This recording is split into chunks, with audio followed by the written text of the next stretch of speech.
बेला, रातरानी और गुलाब के कुछ प्लांट्स लगाने हैं। उनको क्रमशः 20, 15 और 12 के समूह में लगाना है। 20, 15 और 12 के समूह में लगाना है। और ऐसे करने पर पूरे समूह बन जाते हैं। तो कम से कम कितने प्लांट्स की ज़रूरत होगी?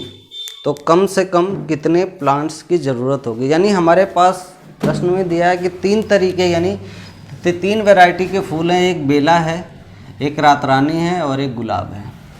तो हमें बाग में इनके एक समूह में फूल लगाने हैं, जिसमें अगर इधर बेला होगा और इधर रातरानी होगी और इधर गुलाब होगा तो हमारे समूह कुछ इस तरीके से बने, इस तरीके से समूह बने और ऐसे ही समूह हमें आगे बनाना है। तो कह रहा है कि कम से कम इस समूह को बनाने के लिए कितने प्लांट्स की ज़रूरत होगी, यानी कितने गुलाब, रातरानी और बेला मिलाकर हमारे इस तरीके से समूह बनते जाएं।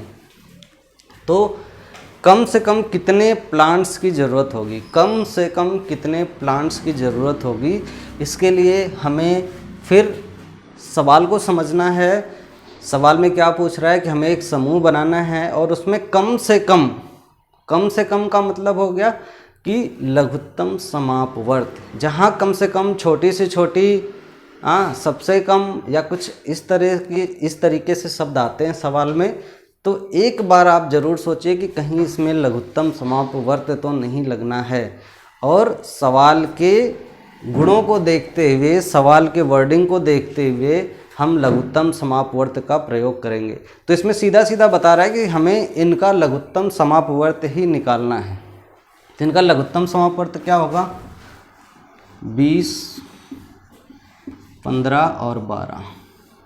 हम भाग विधि से हल करेंगे। सबसे पहले हम यहाँ से 2 से डिवाइड कर रहे हैं, तो 10 दूनी 20 और 15 2 से नहीं डिवाइड होगा तो 15 को एज इट इज़। 12 को हम डिवाइड कर सकते हैं 6 दूनी 12, ठीक है। अब हमारे पास जो 3 नंबर बच रहे हैं वो बच रहे हैं कि 10, 15 और 6। इसको अब हम 3 से डिवाइड करते हैं तो हमारा क्या आएगा? 10, क्योंकि 10 को 3 से डिवाइड नहीं कर सकते तो 10 को एज इट इज़ लिख लिए। 15 को 3 से डिवाइड करने पर हम 5 बार भाग देंगे तो 15 डिवाइड हो जाएगा और 2 बार भाग देंगे तो 6 डिवाइड हो जाएगा। अब हमारे पास फिर 3 नंबर हैं। इसमें से अगर हम 2 से इसको भाग देंगे तो हमारा ये 5 बचेगा यहाँ पर, यानी 5 दूनी 10। 5 को डिवाइड नहीं कर सकते तो इसको एज इट इज़ लिखेंगे और 2 को 2 से डिवाइड करेंगे तो 1 बार भाग जाएगी। अब हमारे पास बचता है 5 और 5, तो 5 से अगर 1 बार भाग देंगे तो 1, 1, 1, यानी हमारा जो नीचे आ गया गुणनखंड अब यह अभाज्य आ गया है, इसको हम किसी और नंबर से विभाजित नहीं कर सकते हैं। तो अब इसको हम यहीं छोड़ देंगे। अब हमारे पास जो नंबर बने हैं इसको हम एक जगह मल्टीप्लाई में लिख देंगे, वही इसका एलसीएम होगा। तो हमारे पास क्या नंबर हैं? 2 गुणे 2 गुणे 3 गुणे 2 गुणे 5। अब इनको हम हल करते हैं तो 6 दूनी 12 और 5 120 और यही इसका एलसीएम होगा। यानी कि हमें इस समूह में ये पौधे लगाने के लिए, यानी इन 3 पौधों को इस संख्याओं के समूह में लगाने के लिए कम से कम कितने प्लांट्स चाहिए? 120, यानी 120 प्लांट चाहिए हमें इस समूह को मेंटेन करने के लिए। अब जितने समूह होंगे, अगर पूछता है ऐसे 2 समूह बनाने हैं तो 120 गुणे 2 कर देंगे, लेकिन अभी सवाल में पूछा नहीं है। अगर पूछता है तो, अगर पूछता 10 समूह बनाने हैं तो 120 गुणे 10 कर देंगे। अगर 8 समूह बोलता है तो 120 गुणे 8 कर देंगे।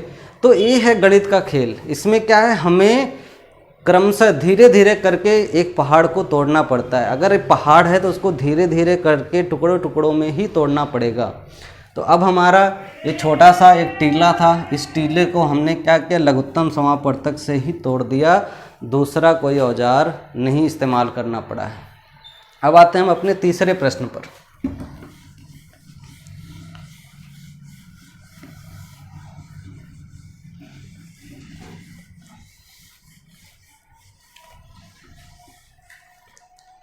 हमारे तीसरे प्रश्न में क्या बोल रहा है?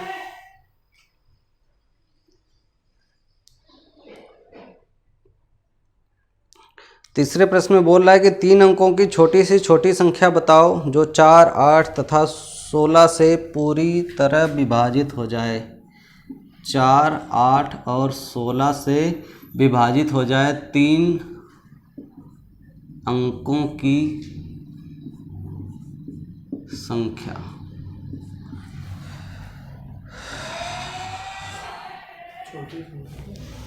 ये पूछ रहा है कि 3 अंकों की छोटी से छोटी संख्या बताइए। ये हमारा तीसरा प्रश्न है जो डिस्क्रिप्शन बॉक्स में आपको मिल जाएगा। तीसरा प्रश्न है कि 3 अंकों की छोटी से छोटी संख्या बताइए जो 4, 8 और 16 से विभाजित हो जाए। तो छोटी से छोटी संख्या क्या होगी, यानी हमें लघुत्तम समापवर्त का यूज करना है, क्योंकि प्रश्न में दिया है कि वह 3 अंकों की छोटी से छोटी संख्या यानी लघुत्तम समापवर्त वाली संख्या क्या होगी जो 3 अंकों में होगी और 4, 8 और 16 से विभाजित हो जाए। तो हम देखते हैं 4, 8, 16 से विभाजित होने वाली 3 अंकों की छोटी से छोटी संख्या निकालने के लिए सबसे पहले इनका एलसीएम निकालना पड़ेगा। इनका एलसीएम निकालने के लिए हम भाग विधि यूज करेंगे। अभी तीनों संख्याएं 4 से विभाजित हो जा रही हैं, तो हम सीधा 4 से इसमें भाग दे देंगे। तो 1 आएगा, यहाँ पर 2 बार जाएगा, यहाँ पर 4 बार जाएगा।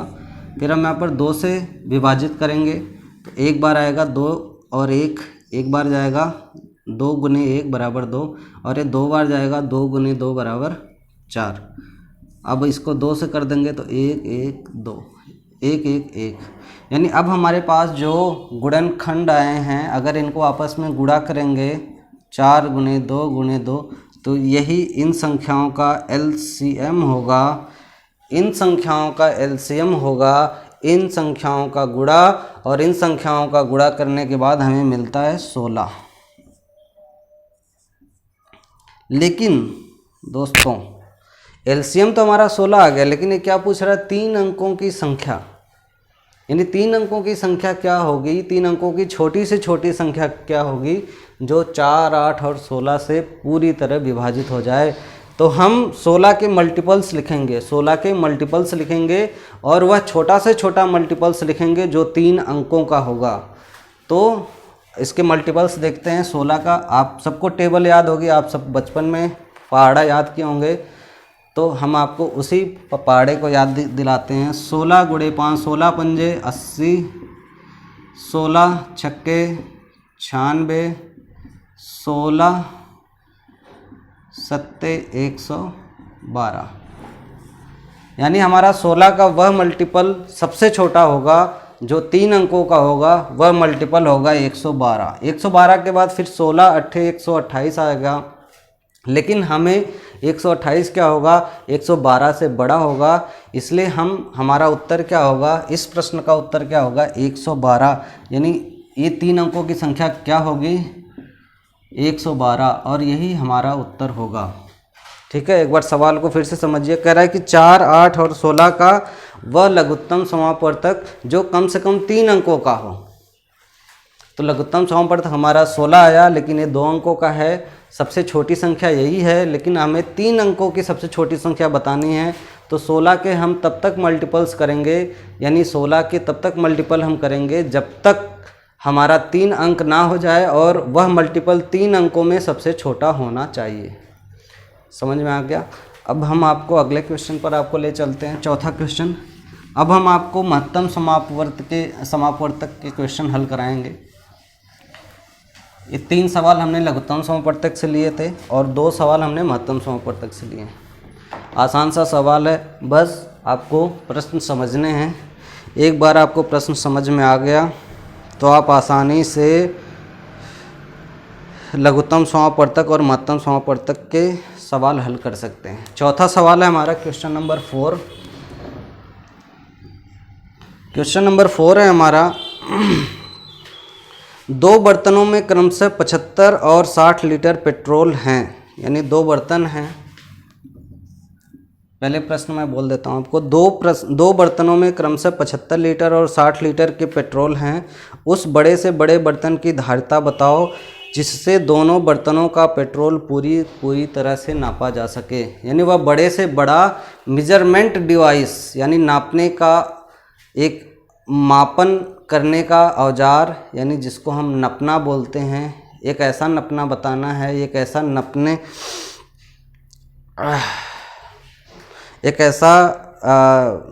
बर्तन की धारिता बतानी है जिससे हम इन दोनों पेट्रोल को पूरी तरह से नाप सकते हैं। तो हमारे इस सवाल में क्या कर रहा है, हमारे पास दो बर्तन है, एक में 75 लीटर है, एक में 60 लीटर है। तो हमें एक ऐसा बर्तन लेना है, एक ऐसा धारिता वाला मापन का एक ऐसा बर्तन लेना है कि जो इसको भी पूरी तरह से नाप दे और इसको भी पूरी तरह से नाप दे, और वह बड़ा से बड़ा हो, यानी हमें छोटा नहीं लेना है, यानी बड़े से बड़े एक ऐसे बर्तन को लेना है जो 60 लीटर पेट्रोल को भी मेजर कर दे और 75 को भी मेजर कर दे और बचे कुछ नहीं।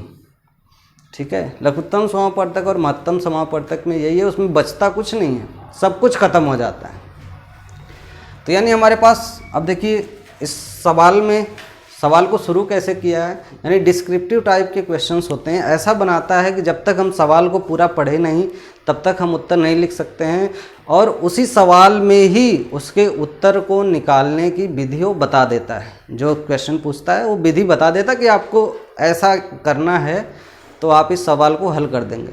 तो इसमें विधि क्या बताई, उसने बोला कि बड़ा से बड़ा बर्तन, बड़ा से बड़ी धारिता वाला वह बर्तन की साइज क्या होगी, वह बर्तन की धारिता क्या होगी जो 75 और 60 को पूरी तरह से नाप दे। यानी अब हम अपने महत्तम समापवर्तक के डिफिनीशन पर जाएं तो वह बड़ी से बड़ी संख्या क्या होगी जो दी हुई संख्याओं को पूरी तरह से विभाजित कर दे। तो वह बड़ा से बड़ा बर्तन क्या होगा जो दिए हुए ड्रम में रखे पेट्रोल को पूरी तरह से नाप दे। ठीक है, तो सीधा हमारा हो गया, हमारे पास दो नंबर हैं, एक 75 और 60, इनका हमें निकालना है, महत्तम समापवर्तक निकालना है। तो महत्तम समापवर्तक निकालने के लिए हम भाग विधि का इस्तेमाल करते हैं, माय फेवरेट। तो एक बार जाएगा, यहाँ पर क्या बचेगा 15, फिर हम 15 से 60 को भाग देंगे, कितनी बार जाएगा 4,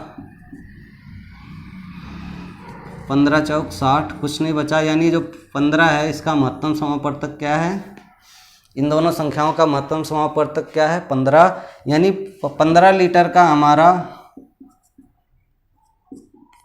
15 लीटर क्षमता का हमारा वह नपना होगा, वह धारिता का हमारे पास नपना होगा जिससे हम 60 लीटर को भी नाप सकते हैं और 75 लीटर को माप सकते हैं, और यह बड़ा से बड़ा नपना होगा, इससे बड़ा नपना कोई नहीं होगा जिससे हम 60 और 75 दोनों पेट्रोल को माप सकें इस धारिता वाले बर्तन से। तो अभी आपको समझ में आ गया होगा। उसके बाद हम अपने लास्ट क्वेश्चन पे चलते हैं जो आपको डिस्क्रिप्शन बॉक्स में मिल जाएगा। इसके बाद आज की क्लास यहीं समाप्त करेंगे।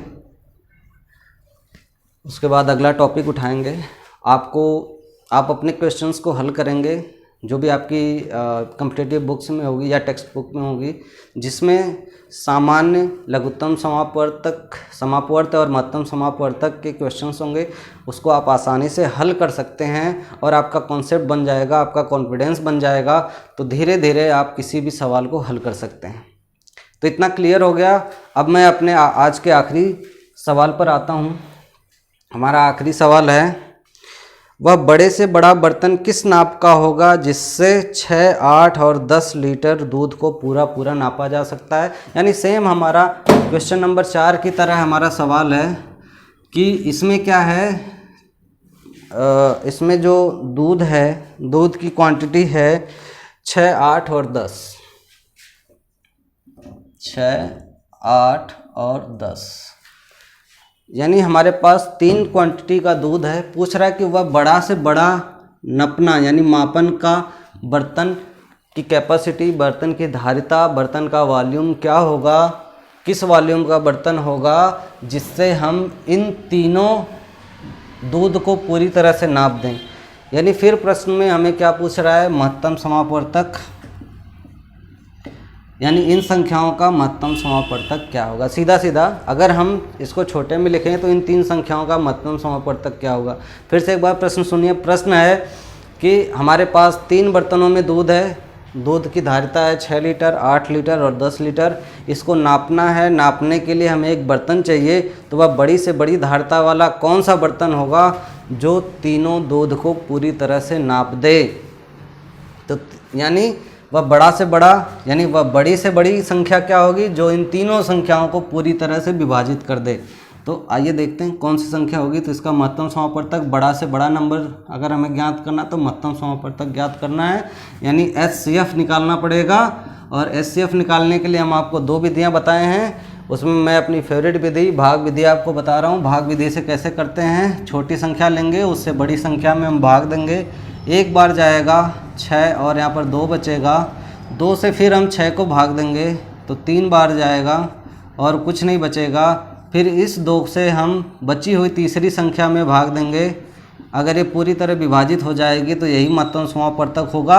अगर नहीं होगी तो जो नीचे संख्या आएगी वो इन संख्याओं का महत्तम समापवर्तक होगा। तो हम देख रहे हैं कि अगर 5 बार हम भाग देते हैं 2 से 10 में तो 10 आ जाता है और पूरी तरह से विभाजित हो जाता है, यानी इन 3 संख्याओं का महत्तम समापवर्तक 2 है। यानी अगर हम 2 लीटर धारिता वाला बर्तन इस्तेमाल करूं तो 6, 8 और 10 को पूरी तरह से नाप लूँगा और 2 लीटर वाले धारिता से बड़ा कोई बर्तन नहीं होगा जो इस कैपेसिटी के दूध को नाप सकता है। यानी 2 लीटर ही बड़ी से बड़ी वह धारिता है जो इन तीनों तरीके के तीनों धारिता के दूध को माप सकता है। 2 से छोटा है, आप 1.5 लीटर 1 लीटर में भी शायद आधे लीटर के नपने से नापेंगे तो सारा नप जाएगा, लेकिन वो 2 से छोटा होगा। और हमारा महत्तम समापवर्तक क्या कहता है कि वह बड़ी से बड़ी संख्या, वह बड़ा से बड़ा बर्तन, वह बड़ी से बड़ी धारिता वाला बर्तन क्या होगा, जो इन तीनों धारिता के दूध को नाप देगा। तो वह क्या होगा, 2 लीटर, यानी 2 लीटर से बड़ी धारिता का कोई बर्तन नहीं होगा जो इन तीनों दूध को नाप सकता है।